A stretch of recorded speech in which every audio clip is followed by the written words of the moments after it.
He looks like the most ordinary man alive. He works at a hardware store, helping customers pick out paint, and at night he can't sleep, so he sits reading books in a quiet diner. Polite, calm, precise down to the smallest detail. Nobody could ever guess who he used to be, but one day he steps in to protect a defenseless girl, and an entire Russian mob learns it just crossed the most dangerous man in the city. His name is Robert McCall. He lives alone in a small apartment where everything sits in its place with an almost unsettling precision. Every day, the same route to work, the same rituals. It's as if he deliberately made his life as simple and quiet as possible, as if he's hiding, as if he's trying to forget something that can never be forgotten. Look closely and you notice the strange things. He does everything by the second, as if there's a timer built inside him. He lines up his silverware perfectly straight. He reads one book a week, methodically, one after another. These aren't quirks. This is the discipline of a man who once lived in a world where the smallest detail could cost a life. He left that world long ago, but that world never went anywhere. At work, people love him. He's patient, kind, and he helps a young coworker lose weight and believe in himself so he can pass his exam to become a security guard. To everyone around him, he's just a good older man, the kind you see everywhere. He hands out wise advice, offers encouragement, never raises his voice. It's as if he found peace in this simple, honest life. But that peace is only a thin crust over an abyss. At night, when the insomnia drives him out of the house, he comes to an all-night diner. Always the same table, always tea, always a book. Here he meets a young girl who also spends her nights in this place. Her name is Teri. She's fragile, frightened, with sad eyes. And behind her forced smile, McCall sees something he knows all too well, another person's pain. They talk night after night. Teri dreams of becoming a singer, and she shows him the lyrics she writes.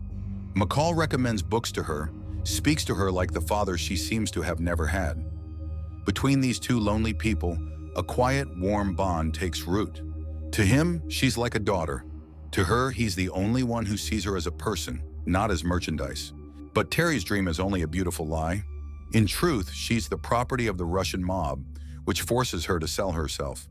Her life is fear, beatings, and total helplessness. Her owners keep her on a short leash and punish her for the smallest offense. McCall notices the bruises she hides under her makeup. He understands everything, but for now, he stays silent. For now. One night, Teri disappears from the diner, and a few days later, McCall learns something terrible. She was brutally beaten and rushed to the hospital, barely alive. Her owners punish the girl for disobedience, nearly beating her to death. To them, she's just merchandise, something you can break. And in that instant, something inside McCall, something he has kept locked away for years, begins to wake up. He comes to the hospital and looks at her ruined face, and in that moment, something inside him changes for good. The quiet salesman makes a decision that will turn everything upside down. He won't go to the police. He knows it's useless. He'll deal with the ones who did this himself, in his own way, the only way he knows how. And there will be no going back. He goes to the men who did it, to an expensive restaurant where the Russian pimp sits with his crew. Calmly, politely, McCall offers to buy the girl's freedom, all of his savings laid out on the table. He gives them a chance. He asks nicely. The gangsters laugh in his face and send him away. All they see is a modest, aging working man. That is their fatal mistake. McCall turns toward the exit, and then he locks the door. What happens in the next few moments is impossible to comprehend. 5 armed gangsters and 1 unarmed man.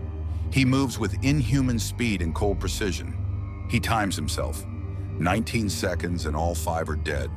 The man they took for nothing turned out to be a killing machine. On this night, Robert McCall comes back.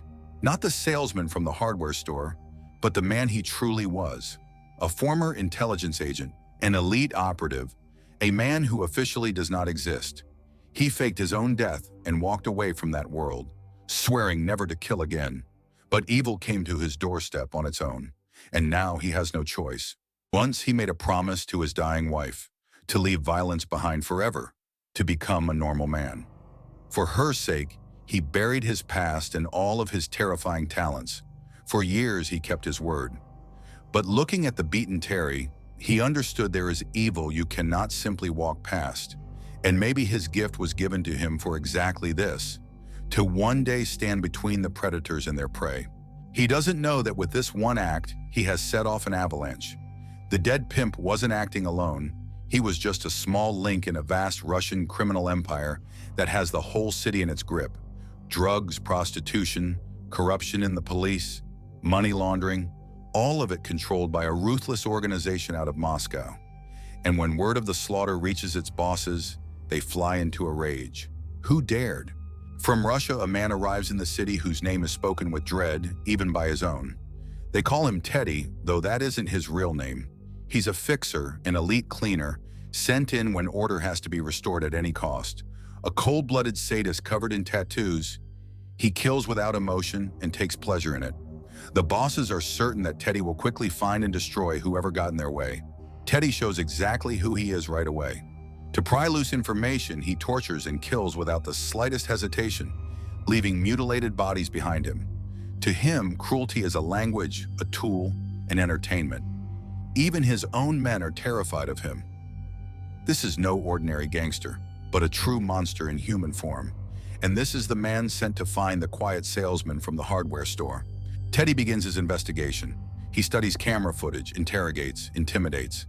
He's used to everyone trembling before him, but the deeper he digs, the less he understands.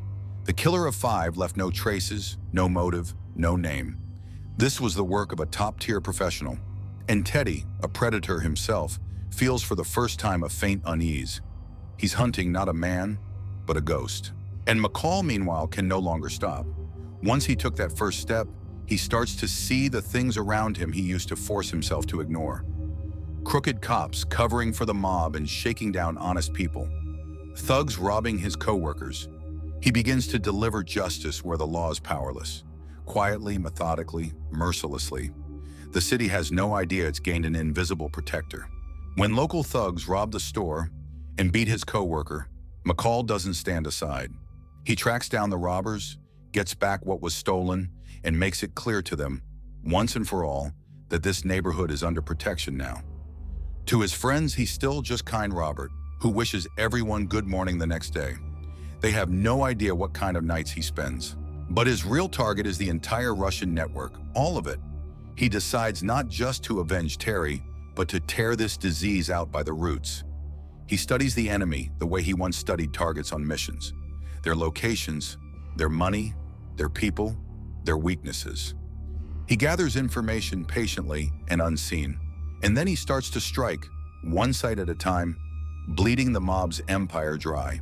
He smashes their underground operations, burns their money, wrecks their deals. Every blow is calculated and devastating. The mob suffers colossal losses and can't figure out where the disaster is coming from. Panic spreads through the organization.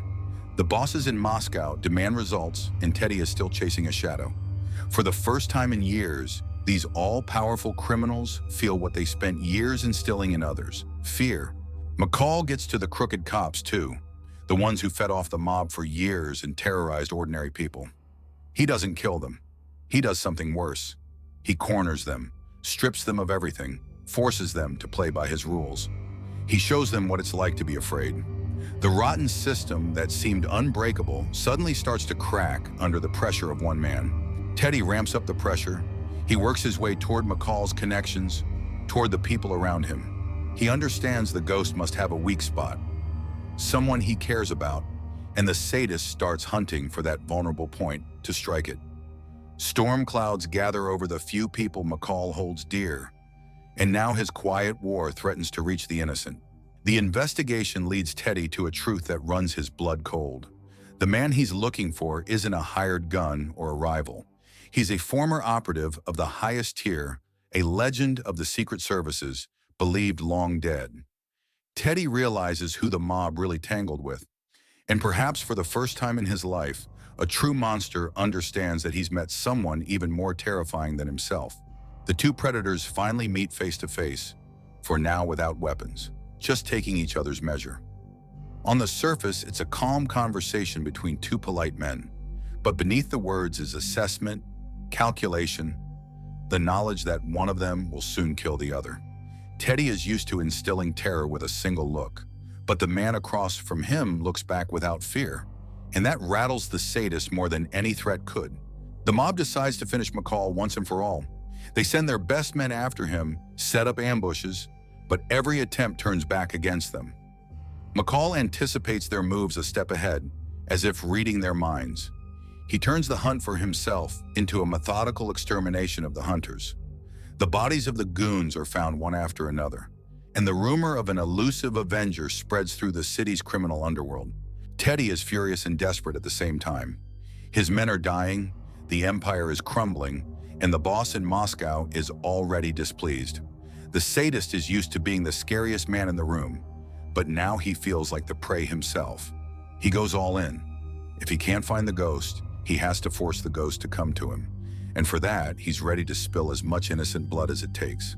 Teri kidnaps and threatens anyone connected to McCall, sending him a silent message. Come out or others will suffer. This is exactly what McCall feared, that his past would reach the innocent. But the enemy fails to grasp the crucial thing. By threatening the weak, he doesn't intimidate McCall. He only strips away the last of his restraints. Now it's personal. Now there will be no mercy. McCall decides to end it all on his own ground and by his own rules. He chooses the site of the final battle, his hardware store, which he knows like the back of his hand. A vast all-night superstore full of tools, machinery, and 1,000 ways to kill. He prepares a trap with the cold focus of an engineer of death, and he invites Teri and his goons to come for him. They come, all of them. Before the fight, he methodically walks the store and turns ordinary goods into an arsenal. Nail guns, power tools, wire, accelerant. In his hands, everything becomes a weapon. He sets traps in every aisle, calculates every angle. He's once again the man he was, but now his battlefield is not a desert or a city, but a hardware superstore flooded in white light, and the hunters are already pulling into the parking lot. What happens that night in the empty store is a nightmare for the men who came for him. McCall cuts the lights and becomes invisible among the shelves. He uses everything around him as a weapon, the tools, the machinery, the setting itself. The gangsters, armed to the teeth, vanish one by one into the darkness. The hunters swiftly become the hunted, and somewhere among them their death is stalking. One by one, Teri's men die, fast, inventive, merciless. No weapon can save them from a man who knows every corner of this place. Panic seizes the gangsters. They can't see the enemy. They only hear their comrades fall silent. The mob's mighty army falls apart inside an ordinary store. Their numbers, their guns, all of it useless against a single ghost. Every one of McCall's traps works flawlessly. What was meant to sell on the shelves now carries death. The gangsters scramble in panic, firing into shadows, tripping their own traps, losing men at every step. This isn't a battle, it's a methodical takedown, and with every passing minute it becomes clear. Only one man will walk out of this store alive, and it won't be the one the mob sent. And at last, only two remain, McCall and Teri himself. The final clash of two predators, brutal and personal. Teri is strong and dangerous. He isn't used to losing. But across from him stands not just a fighter, but a man who has what the sadist lacks, the truth on his side and a composure honed over decades. McCall outmaneuvers him the way he outmaneuvered everyone before him. The sadist who terrorized whole cities meets his end in the aisle of a hardware store, at the hands of a man he took for nothing. In his final moment, he understands who he tangled with, but it's far too late. The one they believed long dead turned out to be very much alive, and very, very dangerous. The empire that seemed indestructible just lost its finest blade. But McCall understands that as long as the bosses in Moscow are alive, they'll send new Teris. The threat won't vanish on its own. And so he does what no one expected. He finds out who sits at the very top of this criminal pyramid, and he goes straight to him, not to ask, but to end it in a way that no one will ever dare to undo. He reaches the master himself, the man who profited for years from the suffering of girls like Teri, staying untouchable an ocean away. McCall catches up to him in the place where he felt completely safe, and he delivers a clear, unmistakable message. If this organization touches even one of the people he cares about, he'll come back for every last one of them. And the boss believes him, because he has already seen what's left of his men. With Teddy dead and the message delivered to the very top, the Russian mob's operation in the city collapses for good. An empire of fear built over years falls apart in a matter of days at the hands of one man who had no army, no backup, not even a name. Only skill, patience, and a reason. The city will never learn who saved it, but evil retreats. And Teri, the very girl it all began with, survives. She recovers and gets a chance at a new life, free of fear and violence. She'll never fully learn who her quiet, late-night companion really was, or what he did for her. To her, he's just a kind man who appeared one day at the right moment, and that's enough. McCall returns to his ordinary life, the hardware store, tea at night, books, polite good mornings to his co-workers. From the outside, once again, just a quiet, aging man. But now there's a peace in his eyes that wasn't there before. He found what he was looking for, a way to use his terrible skill for good. He no longer hides from who he is. He has understood the essential thing. His gift is not a curse, but a tool. And out there, somewhere in the vast city, are countless people who have no one left to help them. The ones the system abandoned, the ones who were intimidated, the ones who were turned into victims. And now they have someone who will even the score. A quiet man who one day decided he'd had enough of watching evil win. He posts a notice, a small, unremarkable line for those in despair, those with nowhere else to turn.